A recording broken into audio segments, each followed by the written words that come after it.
So, you're confused about what Americans say, what they mean, and how to respond. Well, you're in luck because you're about to learn the 6 most confusing phrases that we use and how to respond the best way. 我们开始吧. Hey, did you watch the video I sent you? No, I'll watch it. Is it funny? It's hilarious. I just watched it. Haha.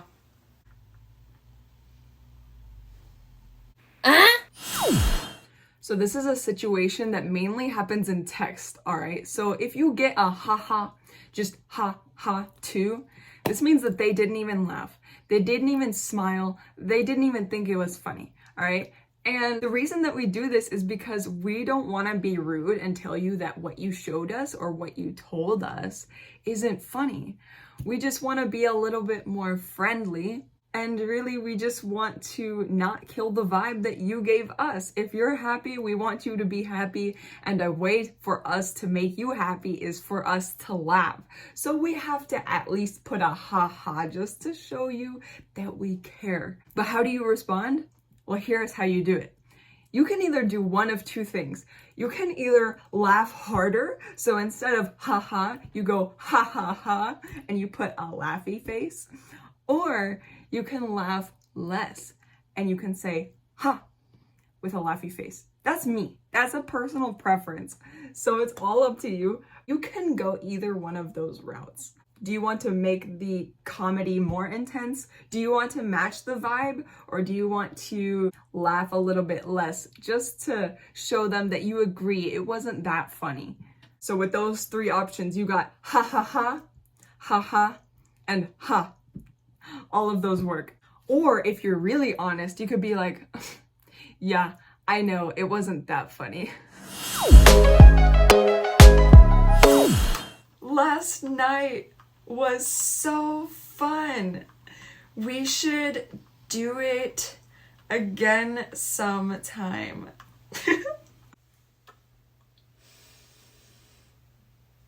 Okay.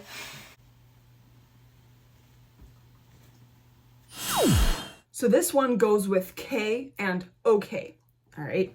So with K, this one is usually more mad than okay. So yeah, with both of these, there's a sense of anger. There's something going on, some sort of negative situation, but it doesn't always have to be anger. Maybe they're just too busy to respond, too busy to care, or they just don't care at all. So they respond with this simple K or okay. Now, it might also be the case that they are annoyed by you. So take a check-in with yourself. Did you do anything to annoy them? Did you do anything to upset them? It could also be that they're just not interested in talking to you. I'm sorry, but it's true. Hey, can you pick me up tomorrow?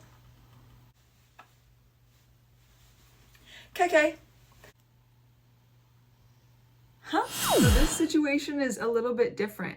KK is more enthusiastic. KK means that we're willing to help you. If you ask us for something, we'll usually respond to this in this way, just to be a little bit more open. Maybe we didn't really want to do it, but we're willing to do it because we're your friend. We want to be friendly to you. So we'll do it for you because we care. Now, how to respond to the situation? You could do it in several ways. If it's the negative situation, you can choose to not respond. Just give them some space. Maybe if they're mad at you, if they're annoyed by you, just give them some space, give them time to process it, right? Once you give them that space, you can check in to see how they're feeling. Maybe it's not about you. Maybe they just had a rough day and they were just annoyed by everything in that day. Maybe they weren't in the best mood. But perhaps it was you. Maybe you did do something or say something to upset them. So you can ask, did I do anything wrong to upset you? And perhaps not. So if it's not about you, you can ask, how have you been? Or what's on your mind? And this is open enough to where I'm not accusing you of being angry, because if you tell someone you've been mad, what's the deal with you?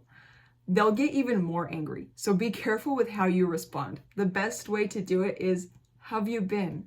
And what's on your mind? This is a gentle approach that won't upset them. Good luck with that.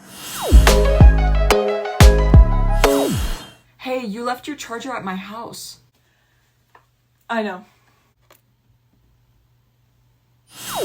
Maybe you can eat more fiber and protein instead of going to McDonald's all the time. I know.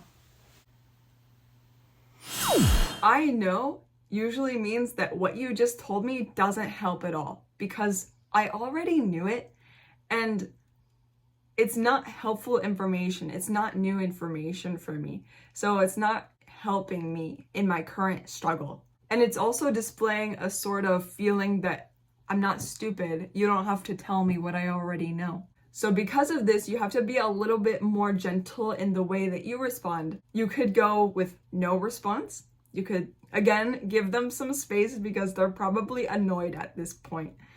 2, when I'm texting, I usually just give a thumbs up, like, oh, hey, I wanted to help you. Maybe this can help. And then they're like, I know. All right, I'm glad you know. Just leave it at that.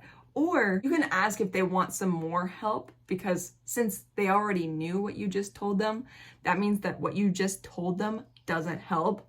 So you can offer more help. You can ask if they want more help, or you can offer more help. So for the person who left the charger, you could say, do you want to meet halfway so that I can give it to you? For the person who has some diet issues, the friend could say something like, do you want some dinner inspo to help you out? And this shows that you really want to help them and you don't want to see them struggle. Hey, put me on FaceTime. Huh? Oh, okay. Yeah. Do you see me? Yeah, I see you.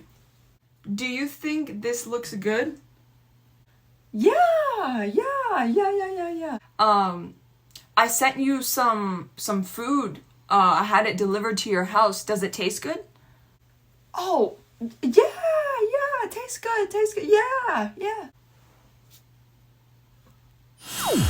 This shirt looks horrible on me, doesn't it? No.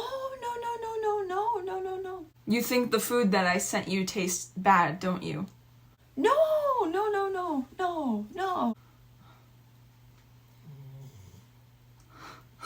So this is a little bit confusing, but if we say, yeah, that means no, we don't really think that. We might not think it's that good. So we don't want to hurt your feelings. In all reality, we're really lying. If you hear the high pitch, yeah, it means not really, but I don't really want to hurt your feelings.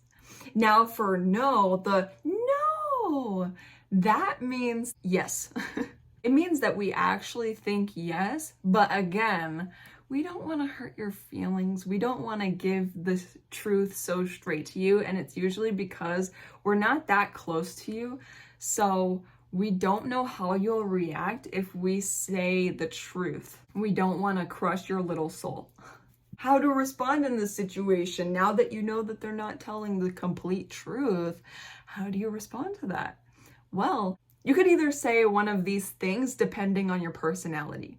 You can say something like, I can handle the truth, or it's okay if you don't actually like it. Or you could say something like this. Yeah, you're right, it sucks. This gives you the chance to be more upfront with this person, and it'll actually build that closer relationship with them. And then that person won't be so afraid to tell you the cold, hard truth. Oh my gosh, how did you get that bruise? Oh, this? Oh, it's a long story. All right. Hey, what happened between you and Max? It's a long story. This basically means that it's probably not even that long of a story, but we're either too lazy to talk about it or we just don't want to talk about it because it probably is embarrassing. We're probably hiding something from you, some sort of characteristic that we don't want to reveal to you, or we don't want to be judged by you. Also, it's a story that might bring some negative vibes, and we don't really want to change the vibe between us or between this good atmosphere that we got going on. So how do you respond?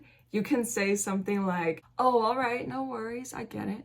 And then you change the subject, or whenever you're ready to talk about it, I'm here for you.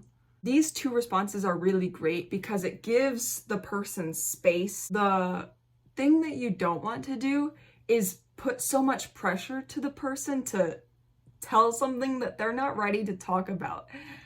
So give them space once again, and also show your support by showing some compassion in the situation.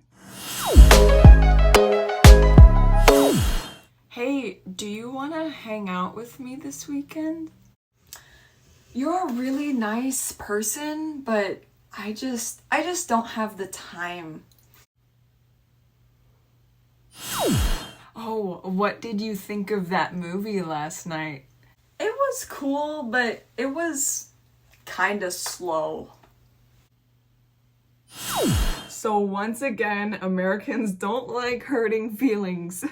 Now, with this sort of sentence structure, you'll notice that there's an opinion, a but, and then another opinion. This sentence structure reveals that everything before the but is actually not true. Or it's actually something that they don't completely 100% agree with. So for the girl who said, you're a nice guy, but that part is wrong. They don't actually think that you're a nice guy. And for the second one, it was cool, but they didn't really think it was that cool. They didn't really think that that guy was a nice guy. So you'll notice this sort of trend, how Americans like to sugarcoat things to avoid upsetting people. And this is very fake, I know, but it's what we do. So how do you respond?